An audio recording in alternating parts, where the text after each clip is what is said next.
গাউসে পাক আব্দুল কাদের জিলানী আল গিলানী মহিউদ্দিন আল ফেসানি হুজুর গাউসে পাকের দরবারের দরজার মধ্যে ওই মহিলাটা দাঁড়ায় রইছেন। মহিলা তাকে দেখে গাউসে পাক একটা খাবারের থালা নিয়ে খাবারগুলা ভক্ষণ করতেছে, আর ওনার সন্তান একটা খাবারের থালা নিয়ে খাবার ভক্ষণ করতেছে। আমার গাউসে পাক আব্দুল কাদের জিলানী যেই খাবারের প্লেটটার মধ্যে করে খাবার খাইতেছে, ওই খাবারের প্লেটটার মধ্যে শুধু ভাত না, ভাতের সাথে একটা তাজা মুরগি সুন্দর করে রান্না করে গাউসে পাকের পাতে দেওয়া। গাউসে পাক এক এক ওই মুরগিটা নিজে নিজে খাইতেছে, আর ওই ছেলেটার পাতের মধ্যে শুধু লাউ রান্না করা লাউ। ওই ছেলেটা লাউ খাইতেছে। মহিলা গাউসে পাকের সামনে আইসা কোনো সালাম নাই, কোনো কালাম নাই, আইসা ডাক দিয়া কই, রে আব্দুল কাদের জিলানী, আমি খবর পাইছিলাম আপনি নাকি মহিউদ্দিন আল গিলানী আল ফেসানি, কিন্তু আপনি যেই কামটা করছেন এটা দেখে আমার ভালো লাগে নাই। আপনার ভিতরে কি একটু ইনসাফ নাই? আপনি কেমনে একা একা তাজা মুরগিটা ভক্ষণ করলেন, আর আমার সন্তানটা আপনার চোখের সামনে লাউ দিয়া খানা খায়, আপনি আমার সন্তানটারে কোনো কিছু করলেন না? একটু গোস্ত কি আপনি আমার সন্তানটারে দিতে পারলেন না? গাউসে পাক ডাক দিয়া কয়, ও মা, আপনার সন্তান লাউ খাওয়ার উপযুক্ত, এই জন্য আমি তার লাউ দিয়া খানা দিছি। আমি আব্দুল কাদের মোরগ খাওয়ার উপযুক্ত, এই জন্য আমি মোরগ দ্বারা খাবার আহার করতেছি। মা ডাক দিয়া কয়, সন্তান তুমি কি পারবা এই লাউটা খাওয়ার পরে লাউটারে তুমি আবার আগের মতো বানাইতা? আর আব্দুল কাদের জিলানী, আপনি যে বলছেন আপনি তাজা মুরগি খাওয়ার কারণে আপনি এটাকেও জিন্দা বানাইতে পারবেন, আপনি আমার একটু দেখান। হুজুর ডাক দিয়া কয়, বাবা তরকারি যেই বাবুর্চি রান্না করছে তারা জিজ্ঞাসা করো এই লাউয়ের যেই ছোলাগুলো আছে, মানে ছোলকাগুলো আছে, এগুলা কোন জায়গায় পালাইছে, আর মুরগির যেই চামড়াগুলো আছে ওইগুলা কোন জায়গার মধ্যে ফালাইছে। এবার বাবুর্চিরে দিয়া ওই মুরগির ছোলাগুলো আনছে, লাউয়ের ছোলাগুলাই না। গাউসে পাক সামনে রাইখা একটা কাপড় দিয়া ঢাকনা দিয়া, মানে যেই দস্তরখানার উপরে রাইখা খাবারটা খাইছে। কি রেখা খাইছে? কি রেখা খাইছে? দস্তরখানা বুঝছেন কোনটা? খানা খাওয়ানোর সময় যেটা নিচে দিয়ে খায় আলাদা একটা কাপড়, এটা দস্তরখানা কয়। আপনার এই দস্তরখানাটা চেষ্টা করে না দেয়, বলে হুজুর আমরা তো টেবিলে বইয়া খাই, টেবিলে বইয়া খাইতেছেন, খাওয়াটা তো তার থেকে একটু সরাই খাইয়েন। টেবিলে বইয়া খাইতেছেন তো টেবিলের উপরে আলাদা একটা কাপড় বিছিয়ে দিয়ে, তাহলে এটা দস্তরখানা আদৌ হয়ে যাবে। আমার হবা কন্যা। আর আমরা যে ডিজিটাল যুগ আইছে, বিয়া বাড়ির ভিতরে গেলে জুতা ফাঁড় থেকে খোলানোর সময় নাই, জুতা ফাঁড় একটু এলে আমরা কথা কন না কেন? আর যদি বাবা শিখিয়ে দিয়ে গেছে মুদ্রা সুন্নত জিন্দা করবা, মুদ্রা সুন্নত এর লাগে নামের আগে দিয়ে মহিউদ্দিন বিইজনিল্লাহ আল্লাহর হুকুমে দাঁড়ায়া যাও। ডাক দিয়ে কই, মা আমার দস্তরখানাটা তোলেন। মহিলা কই, দস্তরখানা তুলতে দেরি, আমি দেখলাম একটা মুরগি আমার সামনে দিয়ে হাইটা জাগা, আমার ফুটেরটা আমি তাকে দেখলাম আমার সন্তান কম বিইজনিল্লাহ কইয়া কত সুন্দর করে কাপড়টা সরাইছে।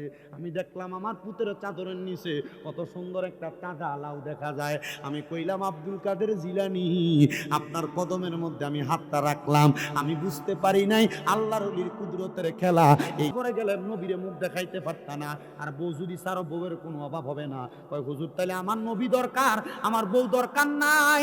আমি কইছি, বুঝারে বুঝা, নবীর একটা সুন্নতের কারণে তুই যেমন জান্নাতে যাইবি, তোর বউ যদি বুঝে তোর বউ জান্নাতে যাইব। কত যুবককে দেখা যায় বউকে খুশি করার জন্য নবীর সুন্নত দাড়িগুলারে কুট দিয়া কাইটা ফালায়। আরে রেজবি মাওলা এইটা শিখায় নাই, শিখাইতে একটা মুদ্রা সুন্নতকে জিন্দা করো, একটা মুদ্রা সুন্নতকে জিন্দা করবার লাগা রেজবি মাওলারে কাইটা মাইরা পর্যন্ত বস্তাতে বইরা ফালাইয়া দিছে, তবুও নবীর সুন্নত জিন্দা করার পথটারে সারে নাই। কারণ জানে দুনিয়ার মানুষ যদি তারে ঘৃণা করে, আমার কান্নিওয়ালা তারে টান দিয়া বুকের মধ্যে নিবে। জবানও বন্ধ রাখবেন না, জবানটা ছেড়ে দিয়া উচ্চ কণ্ঠে বলেন, মুনাজাত করে দোয়া চাইলাম একজনের কাছে, তিনি কি? ওই আল্লাহর প্রশংসা করলে লাভ আছে না নাই? তাহলে মুহাব্বতের আওয়াজে একবার জোরে পড়েন আলহামদুলিল্লাহ। আমার ড্যাংপাড়ার বাবারা,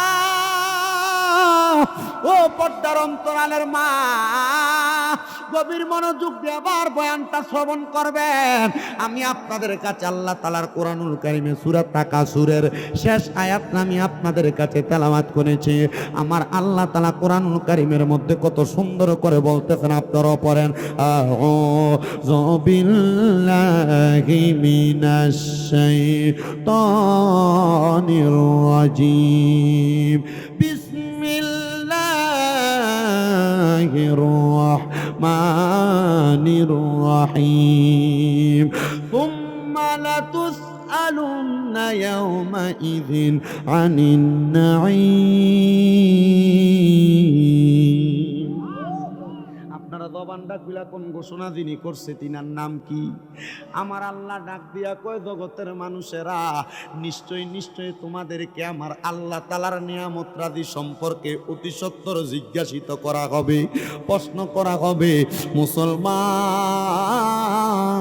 আল্লাহর নিয়ামত কি একটাবার চিন্তা করছেননি?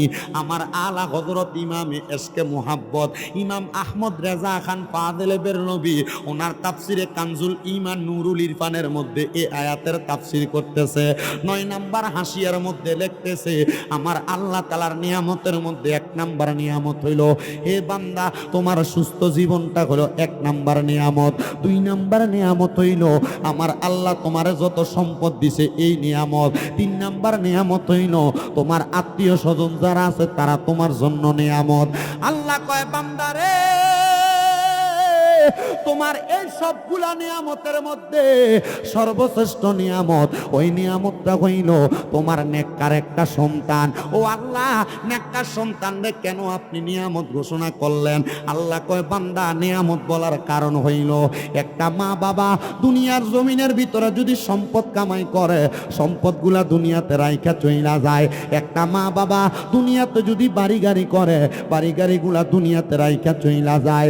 আপনাদের মনে প্রশ্ন থাকতে পারে, রে ড্যাংপাড়ার যুবক, ও মুরব্বী বাবা, আপনারা বলবেন হুজুর সন্তানদারে তো দুনিয়াতে রাইখা যায়, কিন্তু আল্লাহর নবী রাহমাতুল্লিল আলামিন নবী কই, উম্মত দুনিয়াতে সম্পদ রাইখা গেলে সম্পদ সম্পদের মতো পইরা থাকে, কিন্তু কেউ যদি দুনিয়াতে একটা নেক সন্তান রাইখা যায় তাহলে ওই নেক সন্তানটার দোয়ার বরকতে আমার আল্লাহ তাআলা ওই মা বাবার কবরটার জান্নাতের বাগান বানায়া দেয়।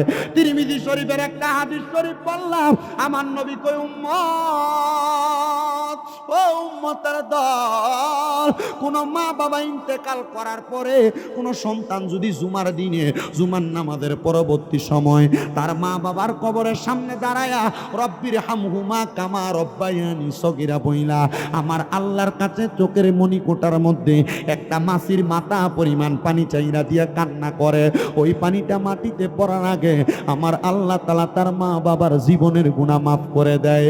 হে আমার ড্যাংপাড়ার মুরব্বী বাবারা, এ ড্যাংপাড়ার যুবকেরা, এ ড্যাংপাড়ার পর্দার অন্তরালের মা বোনেরা, আজকের মাহফিলে কে জানি বসছে, কার জানি এমন মা দুঃখিনী অন্ধকার কবরের ভিতরে শুয়া রইছে, কার জানি এমন দুঃখিনী আব্বা জান অন্ধকার কবরে শুয়া রইছে। আমি জানি না ওই সন্তানগুলা বাড়ির ভিতরে গেলে আম্মা আব্বার খাটটার দিকে চাইলে চোখের পানিটি কেমনে ধরে রাখে। আমি জানি না ওই পুত্রা বাড়ির ভিতরে গেলে আম্মা আব্বার পুরান জামা কাপড়টি দেখলে চোখের পানিটি কেমনে ধরে রাখে। ওই আম্মা আব্বা এত বড় নিয়ামত, সন্তান তুমি জানো আব্বা ফিরা লুঙ্গি পরে সময় কাটাইছে, তুমি সন্তান রে আব্বা জান দামি জামা কাপড় কিনা দিছে, আব্বার পায়ের গোড়ালিটা রাস্তার লগে লাগতো, হাঁটার সময় জুতাটা ছিঁড়া গোড়ালিটা ক্ষয় হইয়া যাইতো, কিন্তু রাত্রবেলা কাম শেষ করে আসার পরে তুমি ফুতের নতুন জুতা কিনা দিত, তুমি ফুতে জুতাটা পইরা রাত্রবেলায় খাটের উপরে দৌড়াদৌড়ি করতা। ওই আব্বা জন অন্ধকার কবরে, সন্তান তোমার কাছে টাকা পয়সার অভাব নাই, কিন্তু ওই টাকা পয়সা দিয়ে তুমি তোমার আব্বার একটু শান্তি দিতে পারো না। এ সন্তান, এ ড্যাংপাড়ার বাবারা, চিন্তা করো, তোমার মা আসিরা কাপড়টা পুরা পুরা সময় কাটাইতো, কিন্তু তোমার মায়ের কাপড় রাস্তার মধ্যে 5-10 টাকা বান্ধা রাখতো। মা চিন্তা করতো আমার পুতি স্কুলে যাইতে মাদ্রাসায় যাইতে আমি মায়ের হাতের সন্তানের হাতে দিয়া দিমু। মা সকালবেলা পান্তা ভাত গুলা খাইতো না, সন্তান রাইখা দিত, তুমি সন্তান রৌদ্র দিয়ে আইলে তুমি খাইলে তোমার পেটটা ঠান্ডা হইব। আজকে মা পিলে কে জানি বসছো ওই মা দুকিনীরে কবরে শোয়াইয়া আল্লাহর কসম আখিরি মুনাজাতের মধ্যে দোয়া করা হবে, আমার আল্লাহ তাআলা যেন আওলাদের রেজবির উসিলায়, সিরাজ বাবার ওসিলায় আজকের মাহফিলে আমরা মা বাবার জন্য দোয়া করলে আম্মা আব্বার কবরটানে জান্নাতের বাগান বানায়া দেয়। বাবারে, মা বাপ তো সন্তানরে কম ভালোবাসে না, কেমন ভালোবাসে। মা বাপ কোনোদিন চায় না সন্তান দুনিয়াতে খারাপ থাকুক, কোনো মা বাপ কোনোদিন চায় না দুনিয়াতে সন্তান সন্তান কষ্ট পাক। প্রত্যেক মা বাপ চায় তার সন্তানটা দুনিয়াতে মানুষের মতো মানুষ হয়ে যাক। বলে হুজুর কেমন মানুষের মতো মানুষ? একটু মনোযোগ দিয়ে শুনলে বুঝতে পারবা বাবারা। আল্লাহর নবীর প্রখ্যাত দুনিয়ার জমিনে একজন আশেক চিনেন। আমরা সুন্নিরা যেই তরিকার মধ্যে সর্বশ্রেষ্ঠ তরিকা মনে করি, ওই তরিকাটার নাম হলো কাদেরিয়া তরিকা। কথা কন্যা ঠিক কিনা বাবারে? ওই কাদেরিয়া তরিকার শায়েখ আব্দুল কাদের জিলানী আল গিলানী রাদিয়াল্লাহু তাআলা আনহু, ওনার নামটা কি এখনই শুনছেন না আগে আরো শুনছেন? কম দামি ওলি না বেশি দামি? আশেক কয় শ্রেষ্ঠ বলি। ওরে অলিদের অলি যিনি গাউসুল আজম জিলানী, অলিদের অলি যিনি গাউসুল আজম জিলানী, বাগদাদে জন্ম কুতুবে রাব্বানী। বলেন বাগদাদে জন্ম কুতুবে। আপনারা কেমন জানেন জিমে জিমে করে একটু মোহাব্বতে কন্যা। অলিদের অলি যিনি গাউসুল আজম জিলানী, অলিদের অলি যিনি গাউসুল আজম জিলানী, বাগদাদে জন্ম কুতুবে রাব্বানী। বলেন বাগদাদে জন্ম কুতুবে। তোমার কাঁধে নবীজির কদম, সব অলিদের কাঁধে তুমি গাউসের কদম। বলেন তোমার কাঁধে নবীজির কদম, সব অলিদের কাঁধে তুমি গাউসের কদম। মুর্দা কলব জিন্দা করো ও গো গাউসে সামদানি, মুর্দা কলব ও গো গাউসে সামদানি, বাগদাদে জন্ম কুতুবে রাব্বানী। বলেন বাগদাদে জন্ম কুতুবে রাব্বানী। হাইরে অলিদের অলি যিনি গাউসুল আজম জিলানী, অলিদের বাগদাদে জন্ম কুতুবে রাব্বানী। বলেন বাগদাদে জন্ম কুতুবে। আইরে বংশ তোমার হাসানে হুসাইনি, তুমি হইলা মা ফাতেমার নয়নের মনি। বলেন বংশ তোমার হাসান, বলেন তুমি হইলা মা ফাতেমার নয়নের মনি। দয়ার নজর করো আমায় ও গো গাউসে সামদানি, দয়ার নজর আমায় ও গো গাউসে। আরে গাউসি পাকের গাউসিয়তের চাদরের নিচে টাকা লাগবে তো, ফেসবুক আমায় একটু মহব্বতে কর না। দয়ার নজর করো আমায় ও গো গাউসে সামদানি, দয়ার নজর আমায় ও গো গাউসে সামদানি, বাগদাদে জন্ম কুতুবে রাব্বানী। বলেন বাগদাদে জন্ম কুতুবে রাব্বানী। হাইরে অলিদের অলি যিনি গাউসুল আজম জিলানী, অলিদের গাউসুল আজম জিলানী, বাগদাদে জন্ম কুতুবে রাব্বানী। বলেন বাগদাদে জন্ম কুতুবে। মুসলমান ওই গাউসে পাক বড় পীর আব্দুল কাদের জিলানী আল গিলানী রাদিয়াল্লাহু তাআলা আনহুর বাগদাদের জমিনে একটা সুন্দর মাদ্রাসা বানাইছে, মাদ্রাসায়ে নেজামিয়া। মাদ্রাসার নাম কি? ওই মাদ্রাসার নাম মাদ্রাসায়ে নেজামিয়া। তো সব সন্তান চায়, সব মা বাবা চায় তার সন্তানদের মানুষের মতো মানুষ বানাইবো, কিন্তু আল্লাহর ওলির দরবারে মানুষের মতো মানুষ বানাইলে ফোলাটা শুধু শরীয়ত শিখতো না, লগে তরিকত শিখবো। কথা কোন ঠিক কিনা মুসলমান? গৌসে পাক আব্দুল কাদের জিলানীর নাম এবং সুনাম শুধু বাগদাদ শহরে না, ইরাকের মধ্যে, ইরানের মধ্যে, রোম দেশের মধ্যে, স্পেনের মধ্যে ঘোষণা বর্ণনা হইতেছে। স্পেনের একজন মা চিন্তা করলো, আমার সন্তানকে আমি শুধু তরিকত শরীয়তের এলেম শিখাইতাম না, আমার সন্তানটারে আমি তরিকতের এলেমও শিখামো, হাকিকতের এলেমও শিখামো, মারেফতের এলেমও শিখামো। এই 4 প্রকার এলেম যদি কারোর সিনার মধ্যে থাকে, তার দুনিয়াতে কোনো ভয় নাই, কবরে কোনো ভয় নাই। বন্ধু আমার, আমি জানতে চাই আজকের মাহফিলটা যেই মুজাদ্দেদ জামানের স্মরণের মাহফিল, আপনারা বলেন এই 4 প্রকার এলেম ওই মুজাদ্দিদের কলবে ছিল কি ছিল না? এ মুহাব্বতে কোন ছিল কি ছিল না? ওই 4 প্রকারের ইলম শিখানোর জন্য মা নিয়ত করলো। সন্তানটারে ডাক দিয়া কয়, বাবা রে, আমি খবর পাইলাম গাউসে পাক আব্দুল কাদের জিলানীর দরবারে গেলে উনি মানুষের শরীয়ত তরিকতের ইলম শিখায়, হাকিকত মারেফতের ইলম শিখায়। বাবা চলো না, তোমারে আমি গাউসে পাকের দরবারে দিয়া আসবো। ডাক দিয়া কয়, মা গাউসে পাকের দরবারে যাইবেন, এটা তো স্পেন এলাকা থেকে অনেক দুর্গম। আপনি কেমনে আব্দুল কাদের জিলানীর দরবারে যাইবেন? আমার তো বাবাও দুনিয়াতে নাই, আমি কি একা একা আমার গাউসে পাকের দরবারে থাকবো? মা কয়, সন্তান, আমি মা প্রয়োজনে গাউসে পাকের দরবারে দাসী হইয়া থাকবো, আমি প্রয়োজনে গাউসে পাকের দরবারে বান্দি হইয়া থাকবো, তবুও তুই সন্তানরে গাউসে পাকের দরবারে 4 প্রকারের ইলম শিখাইমো। ওই মা সন্তানটারে লইয়া গাউসে পাকের দরবারে যখন হাজির হইছে, আব্দুল কাদের জিলানীরে ডাক দিয়া কই, হুজুর আসসালামু আলাইকুম ইয়া বলি আল্লাহ, আপনার কাছে আমার একটা আবদার গো হুজুর। আমার স্বামী দুনিয়ার জমিনের মধ্যে নাই, আমার সন্তানটারে আমি চাই আপনার দরবারের মধ্যে রাখার জন্য। আব্দুল কাদের জিলানী কয়, ও মা, সন্তান রাখতে চাও, কাহিনী কি, উত্তরটা কি দিবানি? মা ডাক দিয়ে কই, হুজুর আপনি নাকি বড় আল্লাহর ওলি, আপনার কাছে আসলে নাকি শরীয়ত তরিকত হাকিকত মারেফত 4 প্রকারের ইলম শিখতে পারবে। হুজুর আপনার কাছে আমার সন্তানটারে রাইখা দেন। হুজুর ডাক দিয়া কয়, মা আপনি আপনার সন্তানটারে আমার কাছে দিয়া চইলা যান। মা কয়, না গো হুজুর, আমার একটা মাত্র সন্তান, এই সন্তান পালে আমি থাকতে পারতাম না।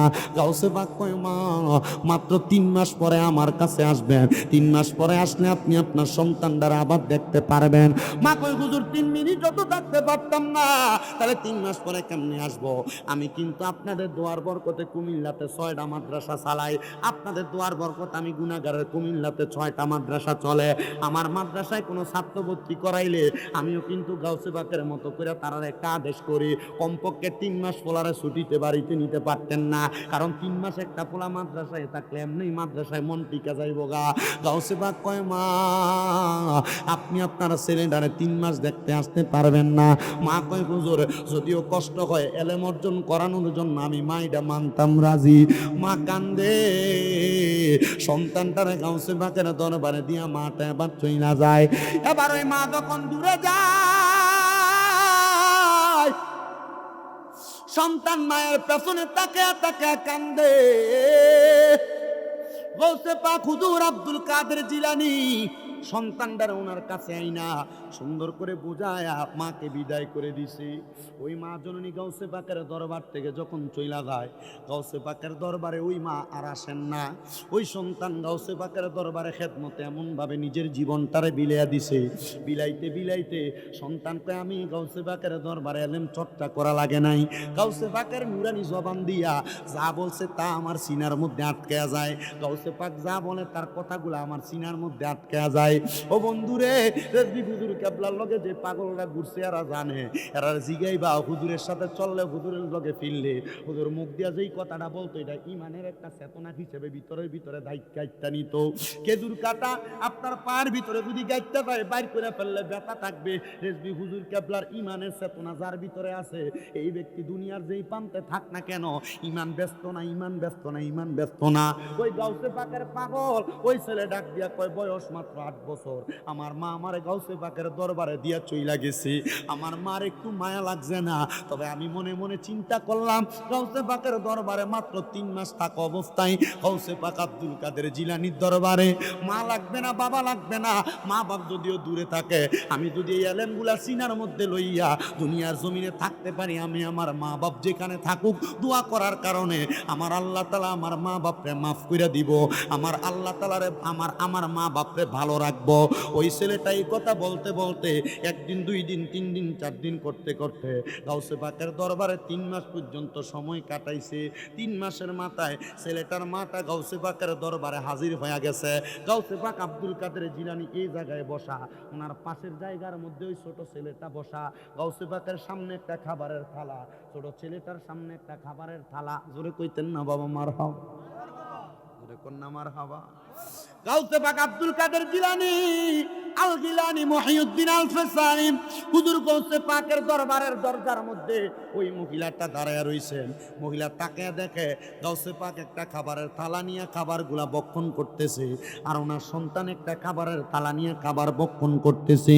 আমার গৌসে পাক আব্দুল কাদের জিলানী যেই খাবারের প্লেটটার মধ্যে করে খাবার খাইতেছে, ওই খাবারের প্লেটটার মধ্যে শুধু ভাত না, ভাতের সাথে একটা তাজা মুরগি সুন্দর করে রান্না করে গাউসে পাকের পাতে দেওয়া। গাউসে পাক এক এক ওই মুরগিটা নিজে নিজে খাইতেছে, আর ওই ছেলেটার পাতের মধ্যে শুধু লাউ রান্না করা লাউ। ওই ছেলেটা লাউ খাইতেছে। মহিলা গাউসে পাকের সামনে আইসাম, কোনো সালাম নাই, কোনো কালাম নাই, আইসা ডাক দিয়া কই, রে আব্দুল কাদের জিলানী, আমি খবর পাইছিলাম আপনি নাকি মহিউদ্দিন আল গিলানী আল ফেসানি, কিন্তু আপনি যেই কামটা করছেন এটা দেখে আমার ভালো লাগে নাই। আপনার ভিতরে কি একটু ইনসাফ নাই? আপনি কেমনে একা একা তাজা মুরগিটা বক্ষণ করলেন, আর আমার সন্তানটা আপনার চোখের সামনে লাউ দিয়া খানা খায়, আপনি আমার সন্তানটারে কোনো কিছু করলেন না? একটু গোস্ত কি আপনি আমার সন্তানটারে দিতে পারলেন না? গাউসে পাক ডাক দিয়া কয়, ও মা, আপনার সন্তান লাউ খাওয়ার উপযুক্ত, এই জন্য আমি তারে লাউ দিয়া খানা দিছি। আমি আব্দুল কাদের মোরগ খাওয়ার উপযুক্ত, এই জন্য আমি মোরগ দ্বারা খাবার আহার করতেছি। মহিলা ডাক দিয়া কই, হুজুর আপনার কথার বেদনা তো আমি বুঝতে পারলাম না। ডাক দিয়া কই, শুনো শুনো শুনো এ মহিলা, আমি আব্দুল কাদের আমার আল্লাহ তাআলা ক্ষমতা দিছে, একটা মুরগি খাওয়ার পরে আমি গাউসে পাক আল্লাহর হুকুমের মাধ্যমে মুরগিটারে জিন্দা বানাইতে পারবো। তোমার পুতে পারতো না, এই ক্ষমতা এখনো তোমার সন্তান অর্জন করে নাই, এজন্য তোমার সন্তান মুরগি দ্বারা খাবার আহার করে না। ডাক দেখো হুজুর, তাহলে লাউ যে খাওয়ান, আমার পুতে কি এই লাউটা খাওয়ার কারণে একটা তাজা লাউ বানাইতে পারবো? ডাক দিয়ে কয়, মা তুমি তোমার সন্তানরে জিগাও, আমার জিজ্ঞাস কইরো না। আরে বেলায়েতের পাওয়ার যার ভিতরে ঢুইকা গেছে, বেলায়েতের সংস্পর্শ যার ভিতরে লাইগা গেছে, তরিকতের ছোঁয়াটা যার মাঝে লাগছে, ওই ব্যক্তি কিন্তু এমনি এমনি দুনিয়াতে চলে না। এ তরিকতের পাওয়ার নিয়ে চললে দুনিয়া এবং আখিরাতটা সে এমনি দুনিয়াতে তাইকে ক্লিয়ার কইরা লয়। ওই ছেলের মা ডাক দিয়া কয়, সন্তান তুমি কি পারবা এই লাউটা খাওয়ার পরে লাউটারে তুমি আবার আগের মতো বানাইতা? আর আব্দুল কাদের জিলানী, আপনি যে বলছেন আপনি তাজা মুরগি খাওয়ার কারণে আপনি এটাকেও জিন্দা বানাইতে পারবেন, আপনি আমার একটু দেখান। হুজুর ডাক দিয়া কয়, বাবা তরকারি যেই বাবুর্চি রান্না করছে তারা জিজ্ঞাসা করো এই লাউয়ের যেই ছোলাগুলো আছে, মানে ছোলকাগুলো আছে, এগুলা কোন জায়গায় পালাইছে, আর মুরগির যেই চামড়াগুলো আছে ওইগুলা কোন জায়গার মধ্যে ফালাইছে। এবার বাবুর্চিরে দিয়া ওই মুরগির ছোলাগুলো আনছে, লাউয়ের ছোলাগুলাই না। গাউসে পাক সামনে রাইখা একটা কাপড় দিয়া ঢাকনা দিয়া, মানে যেই দস্তরখানার উপরে রাইখা খাবারটা খাইছে। দস্তরখানা বুঝছেন কোনটা? খানা খাওয়ানোর সময় যেটা নিচে দিয়ে খায় আলাদা একটা কাপড়, এটা দস্তরখানা কয়। আপনার এই দস্তরখানাটা চেষ্টা করে না দেয়, বলে হুজুর আমরা তো টেবিলে বইয়া খাই, টেবিলে বইয়াতে খাইতেছেন, খাওয়াটা তো তার থেকে একটু সরাইয়া খাইয়েন। টেবিলে বইয়াতে খাইতেছেন তো টেবিলের উপরে আলাদা একটা কাপড় বিছিয়ে দিয়ে, তাহলে এটা দস্তরখানা আদৌ হয়ে যাবে। আমার হবা কন্যা। আর আমরা যে ডিজিটাল যুগ আইছে, বিয়া বাড়ির ভিতরে গেলে জুতা ফাঁড় থেকে খোলানোর সময় নেই, জুতা ফাঁড় একটু এলে আমরা কথা কন না কেন? আর যদি বাবা শিখিয়ে দিয়ে গেছে মুদ্রা সুন্নত জিন্দা করবা, মুদ্রা সুন্নত এর লাগে নামের আগে দিয়ে মহিউদ্দিন বিইজনিল্লাহ আল্লাহর হুকুমে দাঁড়ায়া যাও। ডাক দিয়ে কই, মা আমার দস্তরখানাটা তোলেন। মহিলা কই, দস্তরখানা তুলতে দেরি, আমি দেখলাম একটা মুরগি আমার সামনে দিয়ে হাইটা জায়গা, আমার ফুটেরটা আমি তাকে দেখলাম আমার সন্তান কোন বিইজনিল্লাহ কইয়া কত সুন্দর করে কাপড়টা সরাইছে। আমি দেখলাম আমার পুতের চাদরের নিচে কত সুন্দর একটা তাজা লাউ দেখা যায়। আমি কইলাম, আব্দুল কাদের জিলানী আপনার কদমের মধ্যে আমি হাতটা রাখলাম, আমি বুঝতে পারি নাই আল্লাহর ওলির কুদরতের খেলা। এই জন্য আশেকটা বলতেছে, ওরে কেউ বুঝিতে পারে না রে পীর মুর্শিদের খেলা, হায়রে কামেল পীরের খেলা। আরে জোর করিয়া বুঝতে গেলে তার গটে মরণ জ্বালা, হায়রে জোর করিয়া বুঝতে গেলে তার গটে মরণ জ্বালা।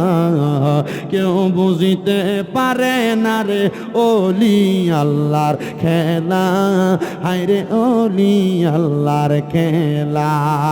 ওরে সত্যির জীব সরে কারোর কেনাগি ফুটে না, আবার 6 মাসেরও কালের দয়াল পাই যে 16 আনার দয়াল পাই যে 16 আনা দয়াল জোর করিয়া দিবে তোরে জোর করিয়া দিবে তোরে ববের যত প্রেম জ্বালা কেউ বুঝিতে পারে না রে ও খেলা হায়রে পীর মুর্শিদের খেলা হায়রে ওলি আল্লাহর খেলা হায়রে পীর মুর্শিদের খেলা দুনিয়াতে নাও কান্দায়া আখেরে কান্দায়ও না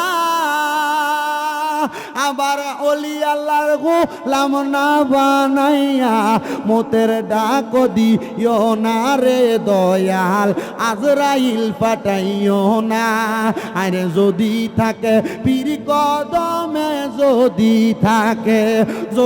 থাকে পীর কদমে নাই তার কোনো ভাবনা কেউ বুঝিতে পারে না রে ওলি আল্লাহর খেলা আরে পীর মুর্শিদের খেলা ওই মহিলা কয় হুজুর ও আব্দুল কাদের জিলানী আমার অন্যায় হইছে গো হুজুর আপনার কাছে ক্ষমা প্রার্থনা করি আল্লাহর ওয়াস্তে আপনি আমারে ক্ষমা করে দেন আমি আর কোনো দিন আপনি না শুধু আল্লাহর কোনো বন্ধুদের সাথে কোনো বেয়াদবি করব না কওসে পাক কয় মা আল্লাহর ওলিরা সব কিছু এমনি এমনি করে না আল্লাহর ওলিরা যা করে আল্লাহর ওলিরা নিজে করে না মনে রাখবা বুখারী শরীফের হাদিসের মাধ্যমে আমার নবী জানায়া দেয় আল্লাহর ওলিরা যখন তারার মুখ দিয়ে কোনো কথা বলে এটা তারার মুখ থাকে না আমার আল্লাহ কই এটা আমি আল্লাহর কুদরতের জবান হয়ে যায় আল্লাহর ওলিরা তাদের হাত দিয়ে যদি কোনো কাজ করে এই হাতটা তার হাত থাকে না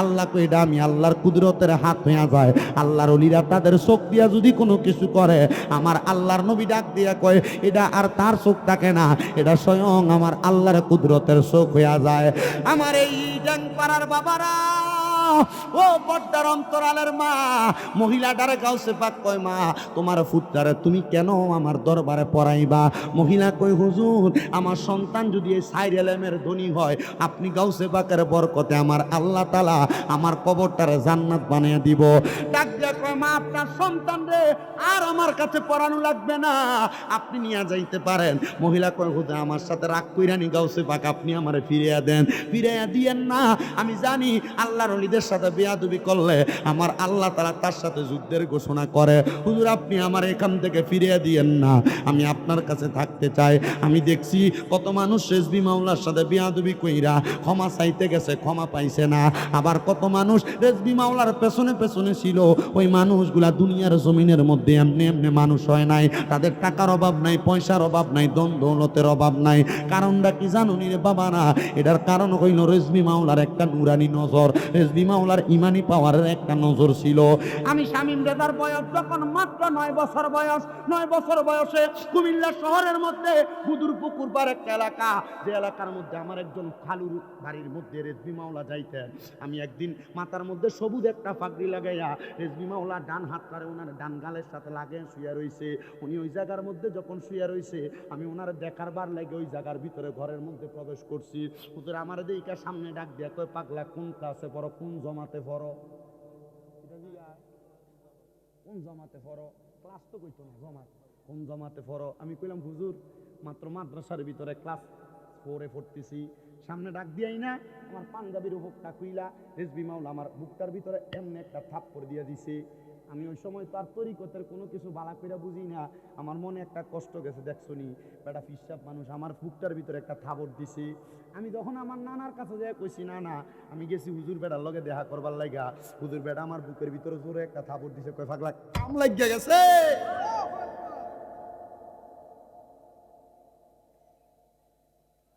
আমার এলেমের যোগ্যতা দিয়ে আমি ওয়াজ করি না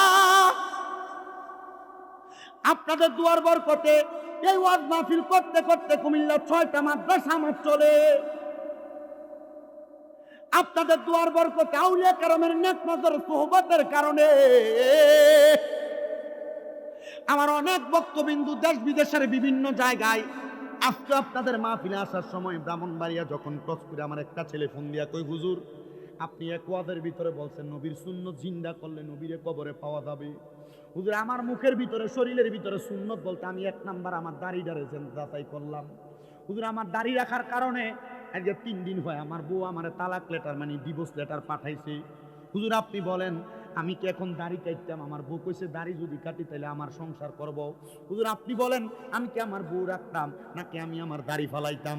আমি কইছি দাড়ি যদি ফালাও কবরে গেলে নবীরে মুখ দেখাইতে পারতা না, আর বউ যদি ছাড়ো বউয়ের কোনো অভাব হবে না। কয় হুজুর তাহলে আমার নবী দরকার, আমার বউ দরকার নাই। আমি কইছি বুঝারে বুঝা, নবীর একটা সুন্নতের কারণে তুই যেমন জান্নাতে যাইবি, তোর বউ যদি বুঝে তোর বউ জান্নাতে যাইব। কত যুবককে দেখা যায় বউকে খুশি করার জন্য নবীর সুন্নত দাড়িগুলারে কুট দিয়া কাইটা ফালায়। আরে রেজবি মাওলা এইটা শিখায় নাই, শিখাইতে একটা মুদ্রা সুন্নতকে জিন্দা করো, একটা মুদ্রা সুন্নতকে জিন্দা করবার লাগা রেজবি মাওলারে কাইটা মাইরা পর্যন্ত বস্তাতে বইরা ফালাইয়া দিছে, তবুও নবীর সুন্নত জিন্দা করার পথটারে সারে নাই। কারণ জানে দুনিয়ার মানুষ যদি তারে ঘৃণা করে আমার কান্নিওয়ালা তারে টান দিয়া বুকের মধ্যে নিবে।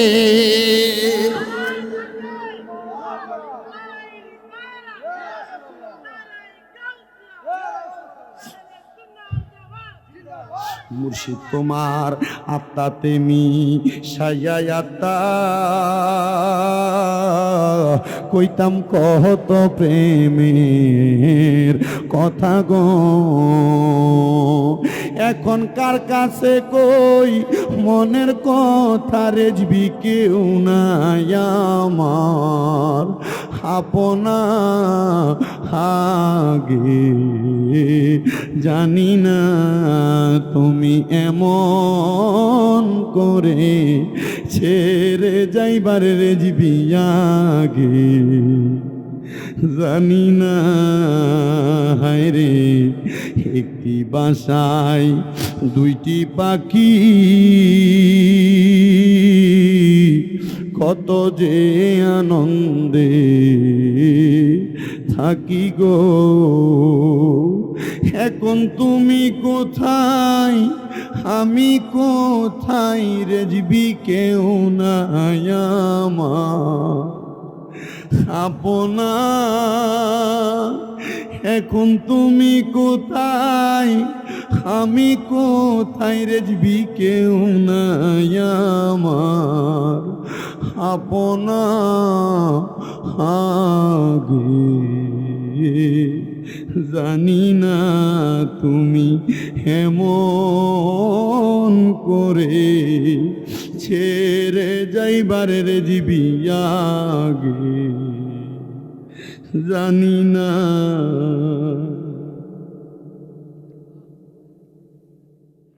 রেজবি মাওলার একটা পাগল মুরিদ কুমিল্লাতে যখন শুনছে বাবা পদ্মা নিছে, এই মাথাটার কপালটারে ওয়ানের লগে বাইরে ফাড়াইয়া ফেলছে। আমি নিজে তারে দূরে কইছি কান্দিস না, যদিও দেখো দুনিয়ার জেসমানি ভাবে বিদায় নিছে, যদি রেজবির পাগলরা চোখ বন্ধ কইরা মুরাকাবা কইরা রেজবিরে স্মরণ করে, চোখ বন্ধ করলে রেজবিরে দেখবি। আমি দেখছি কুমিল্লাতে আমার এক ভাই আছে মুস্তফা, হুজুর কেবলার কথা বললে চোখের পানি ফালাইয়া ফালাইয়া শুধু কান্দে। আরে কুমিল্লাতে অনেক প্রবীণ মুরিদ আছে, একটা পাগল আছে ময়নামতিতে, রেজবি মাওলার কথা বললে সে শুধু বুকের ভিতরে থাবড়ায়। জিগাইও সিরাজ বাবা আসলে, বাদান আপনি যে ময়নামতিতে যান ওই পাগলটারে আপনি দেখেননি? কত মানুষ দেখে রেজবি মাওলার কোনো মাহফিল শুনলে রাত বিরাত দেখে না, হাইটা হাইটা চইলা যায়। আমি কত জায়গায় মাহফিল শেষ করে মাহফিল কমিটির বাড়িতে খাওয়া দাওয়া শেষ করে আসার সময় আধা পথের ভিতরে পাগলাটারে দেখছি। আমি কইতাম এমনি হাঁটো কেন? আমরা রেজবির পাগল, আমরার ভয় নাই। আমি কইছি চোর ডাকাইতে ধরলে কত কিছু নিয়ে যাইব, কই আমার ইমানটা চুরি করে নিতে পারতো না, আমার নিয়া যাক ধন মাল ইজ্জত সব নিয়া যাক, আমার ইমানদারে চুরি করে নিতে পারতো না। মুসলমান রে, গাউসে পাক আব্দুল কাদের জিলানীর হক পথের তরিকাটা রেজবি মাওলা তোমরা শিখিয়ে দিয়া গেছে। আমি এখন যেই মসজিদে ইমামতি করি, শুধু দরজার মধ্যে আজানটা নেওয়ার লেগে খুতবার আজানটা, আমি আমার কমিটির লগে কত যুদ্ধ করছি, আমি কত যুদ্ধ করছি, তারা দেয় না। কই হুজুর এটা করলে ফেতনা করব, আপনি এটা কইরেন না। উমাগো হঠাৎ করে আমি দেখতাছি একদিন আমার মসজিদের মুতোয়াল্লি আমার নিজে নিজে কয়, হুজুর আমার মসজিদের যে আজানটা খুতবার আজানটা এটা যেন মসজিদের দরজার ভিতরে হয়। আমি কইলাম কারণটা কি? কয় হুজুর এটা তো নবীর একটা সুন্নত, এটা মানছে করে না, এটা তাড়াতাড়ি মানুষ ভিতরে নিয়ে গেছে। আমি কই পাগল, চিন্তা করিস না, এমন সুন্নত কায়েম করনেওয়ালা মানুষ হাজার হাজার লাখ লাখ হবে না, ইমানদার পাক্কা হবে একটা। ওই পাক্কা ইমানদারটার কারণে আল্লাহ দুনিয়া ধ্বংস করবে না। যখন দুনিয়াতে ইমানদার থাকবে না, আল্লাহরে আল্লাহ বলে ডাকার মতো একজন মানুষও থাকবে না, বলে আমার আল্লাহ তাআলা দুনিয়াটা ধ্বংস করব। কত মানুষ আল্লাহ নবীরে ডাকে, কিন্তু আমার আল্লাহ তাদের মনের আশা পূরণ করেনি, এটা তো তুমি কইতে পারো না। ওই মহিলাতে বলতে, হুজুর আপনি আপনার কাছে আমার পুত্ররে মানুষ করবেন। কই মা তোমার পুত্ররে কেন আমার কাছে মানুষ করতাম, দায়িত্ব দাও। কই হুজুর আমার সন্তান যদি আলেম হইয়া আমার জানাজার নামাজটা পড়ায়, নবীর হাদিস শরীফের মধ্যে নাকি আছে, আমার নবী বলছে কোন সন্তান তার মা জানাজার নামাজটা পড়াইলে সালামটা ফিরানির আগে আল্লাহ তার মা বাবার জীবনের গুনাহ মাফ কইরা দেয়। হুজুর আমার শখ হইলে আমার পুতে আপনার কাছে পইরা আলেম বানাইবো, আলেম আমার জানাজা পড়াইবো। কই ঠিক আছে মা, 3 মাস পরে আইছো, এবার আর আইবা না, 7 বছর পরে আইবা। আরে হুজুর দিয়ে আমার শাস্তি দেয়, কি দেয়?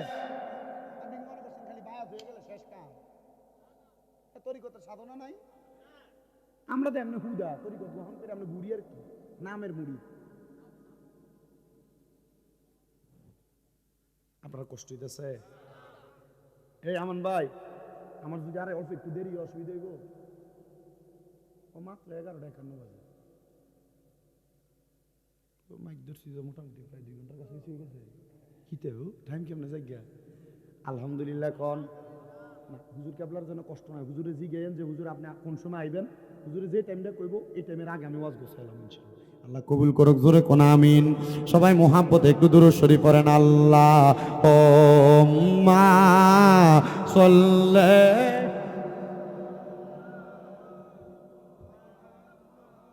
ওয়ালা আলি দেনা মোহাম্মদ ওয়ালা সাইয়্যিদিনা মোহাম্মদ। নবীর শানে প্রেমের ডোরি বান্দনা, নবীর শান প্রেমের রিমন রে বান্দনা, শয়নে সপনে দেখবা মদিনায়। আল্লাহুম্মা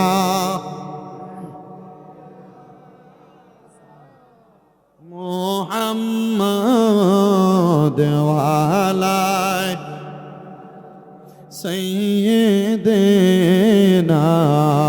মুহাম্মদ। ডানপাড়ার আমার বাবা রাম গভীর মনোযোগ দিবেন। মহিলারা ডাক দিয়ে কয় 7 বছর তুমি আর আসবা না। ওই মহিলা বলে আল্লাহর কসম আমি আমার সন্তানকে 7 বছর মানুষ করার জন্য গাউসে পাকের দরবারে দিয়া চইলা গেলাম। আমি মহিলা আমার সন্তানকে দেখতে পাইলাম না। গাউসে পাক বড় পীর আব্দুল কাদের জিলানী বলে ওই ছেলেটাকে আমি ঠিক 7 বছরের মাথায় তার বাড়ির মধ্যে পাঠাইলাম তার মাকে দেখার জন্য। 7 বছর পরে ওই ছেলেটা বাড়ির মধ্যে যাইয়া দেখছে তার মা দুনিয়াতে নাই, তার বাবাও দুনিয়াতে নাই। ছেলেটা দৌড়ে কইয়া গাউসে পাকের কাছে এসে আবদার জানায়, হুজুর আপনার কাছে আমার ফরিয়াদ, আমার মা তো দুনিয়াতে নাই, আমার আব্বা তো দুনিয়াতে নাই, আমার আম্মার নাকি বড় শখ ছিল আমি ফুতে আমার মার জানাজার নামাজটা পড়ামো, আমার মা যে মরছে আপনি কি খবর পাইছেননি? ফুতেরে এবার গাউসে পাক কয়, ফোলা তুমি কখন বাড়িতে গেছো? কয় হুজুর আমি রাত্রবেলায় না বাড়িতে গেছি। বলে আগামীকালকে আমি যেই গোড়াটা চইরা চইরা নেজামিয়া মাদ্রাসায় পড়াইতে যাই, ওই গোড়ার পিঠে উইটা আমি গাউসে পাক যে আজকানটা লাগাই, ওই আজকানটা লাগাই তুমি তোমার এলাকায় সকালবেলা যাইবা। বলা কয় হুজুর আমি আপনার কথা শুনলাম। এবার গাউসে পাক আব্দুল কাদের জিলানীর কথা শুইলাম, ওই ছেলে সকালবেলা গাউসে পাকের গোড়ার উপরে উইটা ও শরীরের মধ্যে আজকানটা লাগায়া এবার ছেলেটা তার এলাকার মধ্যে গোড়াটা চালায়া চালায়া গেছে। দিনের বেলা যখন এলাকার মধ্যে ঢুকছে, এলাকার সব মানুষ আহলা ওয়া সাহলান মারহাবান মারহাবান কইয়া পোলাটারে স্বাগতম জানায়। পোলাকে আমার এলাকার মানুষ আমার 7 বছর 3 মাস আগে দেখছে, এর আগে আমার মা আমার এলাকা থেকে নিয়ে হুজুরের দরবারে গাউসে পাকের দরবারে দিয়ে আসছে। এ হুজুর এই এলাকার মানুষ তোমরা কেন আমার সম্মান করো, তোমরাই আমার চিনুনি। ডাক দিয়া কই, হুজুর আপনি না কয়দিন আগে এসে আপনার মায়ের জানাজার নামাজটা পড়াইছেন, আপনার নুরানি চেহারা তো আপনারে পাগল করে পালাইছে। পোলাকে আমি তো আমার মারে দেখছি ওই না, আমার মার জানাজাটা কে পড়াইলো? পোলা কয় আমি আর গোড়ার পিঠ থেকে নামছি না, দৌড়ে আমি আবার আমার গাউসে পাকের কাছে গেছি। ডাক দিয়া কইলাম, হুজুর গাউসে পাক আব্দুল কাদের জিলানী আমার এলাকার মানুষ দিকে আমি নাকি আমার মার জানাজার নামাজ পড়াইছি। গাউসে পাক ডাক দিয়া কই, এ সন্তান তুমি যদি এই 7 বছরের একটা দিনও ত্যাগ করে আমি গাউসে পাকের কাছ থেকে তুমি তোমার মার কাছে যাইতা, তাইলে তোমার সিনার মধ্যে এলেম থাকতো না। এই জন্য আমি গাউসে পাক তোমার সুরুতটা নিয়া আমি তোমার মায়ের জানাজার নামাজটা পড়াইবার লাইগা গেছি। ও সন্তান তোমার তারা সম্মান করছেনি? ডাক দিয়া কই, হ্যাঁ গো হুজুর গাউসে পাক আমার সম্মান করছে। বলে সম্মান কেন করছে? তারা তো তোমার চিনে না, তারা তো তোমার পরিচয় জানে না, বুঝালো তারা যে তোমার কইছে কয়েকদিন আগে তুমি তোমার মার জানাজার নামাজটা পড়াইছ, তার মানে তারা তোমার সুরুতটা দেখে, ওই সুরুতটা আর অন্য কোনো সুরুত না, ওই সুরুতটা আমি গাউসে পাক তোমার শুরুতে তোমার মার জানাজার নামাজটা পড়াইয়া দিছি। চিন্তা করো শুনিরে মুসলমান, দুনিয়াতে তো আল্লাহরে দেখো নাই, দুনিয়াতে তো নবীরে দেখো নাই, মুর্শিদের নুরানি চেহারাটা দেখলে আল্লাহ নবী দেখার সাতটা অন্তরে জাগে আসে কই খুঁজতে গিয়া আল্লাহ নবী সামনে পাই মুর্শিদের ছবি গো, জোরে কইতেন না মারহাবা। মুসলমান বেশি দূরে গেলাম না, আমার আরেকটু ওয়াজের ওয়াকিয়া বাকি আছে, আমি শেষ করব। ছেলেটা বলে আমার মায়ের ইন্তেকালের পরে আমি আর আমার এলাকার মধ্যে যাই নাই, কারণ যে ঘরের মধ্যে গেলে আমি আমার মারে দেখব না, ওই ঘরের মধ্যে আমি কেন যাব? আমি আমার গাউসে পাকরে বললাম, হুজুর আমার মা যে মারা গেছে, আমার মা তো শখ ছিল আমার মা মরলে জান্নাতে যাইব। হুজুর আপনি বলেন না আমার মা কি জান্নাতে গেছে না জাহান্নামে? হুজুর কয়, পাগলা বলো কে, আমি দেখাম কেমনে? কবরের খবরটা আমি বলবো না। বলে কেন? বলে আল্লাহর ওলিরা তো সব খবর জানে, আপনি কেন আমারে জানাইবেন না? কয় বাবা তুমি যদি ওলি হও তাহলে তুমি তো তোমার খবর নিজেই জানবা, আমার কাছে ধন্না দিবা কেন? গাউসে পাক কয়, বাবা এতদিনে কি শিখলা? কয় হুজুর সব ওই তো শিখাইলেন 7 বছরের মাধ্যমে। কয় একটা ইবাদত শিখাইছি, যে ইবাদতের নাম হলো তাহাজ্জুদের নামাজ। বলে পারনি? বলে হুজুর পারি। যারে যা তাহাজ্জুদের নামাজ পড়া চোখের পানি ফালায়া কান। ফোলাটা ডাক দিয়া কয়, আমি তাহাজ্জুদের নামাজ পড়া 12 রাকাত পড়া চোখের পানি ফালায়া ফালায়া যখন আমি আমার আল্লাহর কাছে কামতাছি, আমি হঠাৎ কইরা তাহাজ্জুদ নামাজ পড়া কানতে কানতে নামাজের মুসল্লাটার ভিতরে ঘুমায়া গেছি। আমি দেখলাম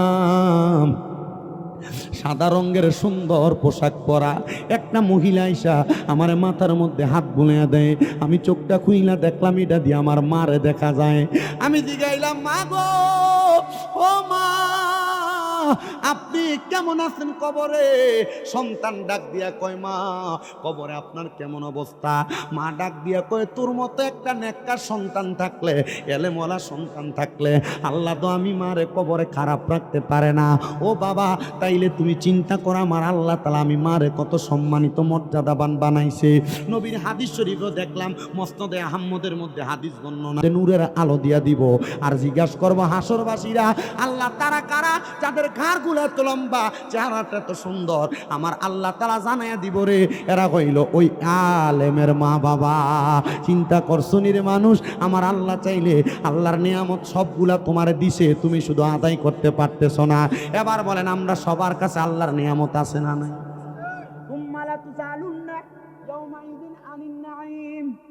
আল্লাহ কোন নিয়ামতের কথা দিগাইব? তোমার কাছে তো তোমার বড় নিয়ামত তোমার সন্তান। ওই নিয়ামতটারে তুমি ভালো করে দুনিয়াতে মানুষ করো। এমন একটা সন্তান পাওয়ার জন্য আল্লাহর নবী ঈসা আলাইহিস সালাতু ওয়াস সালামের মার নাম হযরত মরিয়ম, হযরত মরিয়মের মার নাম হযরতে হান্না, হযরত হান্না জামাইর নাম হযরত ইমরান আলাইহিস সালাতু ওয়াস সালাম। হযরত হান্না বলে, আমার বিবাহ হয়েছে অনেক বছর হয়, কিন্তু আমার গর্ভে কোনো সন্তান আসে না। আমি আল্লাহর কাছে কান্দি, আল্লাহ আমার একটা সন্তান দেন। আল্লাহ তো হযরত হান্নার সন্তান দেন না। ঈসা নবীর নানির কথা বলি, উনি বলতেছেন আল্লাহ তাআলা আমারে কোনো সন্তান দেয় না। তো ঈসা নবীর নানার কাম ছিল বাইতুল মুকাদ্দাস, বর্তমান যে ইসরাইল, নাম শুনছেন না? এই যে জেরুজালেম, বাইতুল মুকাদ্দাস ফিলিস্তিনের মসজিদ, ওই মসজিদের ইমাম ছিলেন ঈসা নবীর নানা। মারহাবা কোন না মিয়া? হযরত ঈসা নবীর নানা ওই মসজিদের ইমাম। একদিন ঈসা নবীর নানি হযরত হান্না আমার আল্লাহর কাছে দোয়া করে, আল্লাহ আমার যদি তুমি দুনিয়াতে একটা সন্তান না দাও, তাহলে আমি আমার সন্তান ছাড়া দুনিয়াতে ইন্তেকাল করার পরে আমার লেগে দোয়া করব কি? ও তুমি কাউরে দিলা 10টা সন্তান, থাকার জায়গা নাই, আবার কাউরে দিলা কোটি টাকা, একটা সন্তান নাই। টাকা পয়সা ধন সম্পত্তি দিলা বেশি করে, কিন্তু মরার পরে কান্দে করে কবরে নামাবে কে? তা আরে রে প্রেমের খেলা খেলছো দয়াল রে, ও দয়াল তোমার খেলা চমৎকার। আসমানেতে বসায় আছো চাঁদ সূরজের বাজার রে, প্রেমের খেলা খেলছো দয়াল রে। দুনিয়ার মুসলমান, ও ড্যাংপাড়ার বাবারা, পর্দার অন্তরালের মা, কত মহিলারা গর্ভে সন্তান আসে না, কান্দে। আমি বলবো তাহাজ্জুদ নামাজ পড়ে আল্লাহর কাছে কানবা। কত বেডারা বিদেশ যাইতে পারে না, কান্দে। ও বেডারা, তোমার কাছে আমার আবদার, তাহাজ্জুদের নামাজ পড়বা। কত মানুষ ইনকাম করে বরকত হয় না, আমি কমু তাহাজ্জুদ নামাজ পড়ে কানবা।